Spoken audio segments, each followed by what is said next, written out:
কুমিল্লারই তো যেতেছে দাঁড়া দাঁড়া কি কুমিল্লারই তো বললাম ইতর মানে জানো তো ইতরই বলে ইতর মানে জানো না জানি না বলেন দেখি ইতে ইবাদত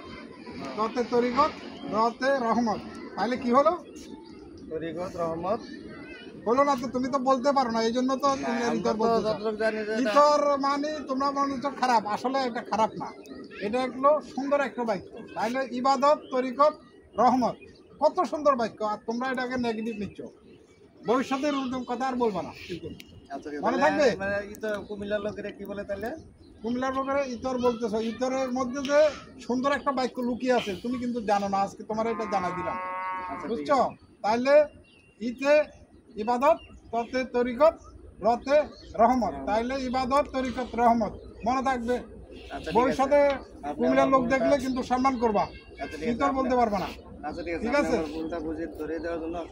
আচ্ছা ওকে ভবিষ্যতে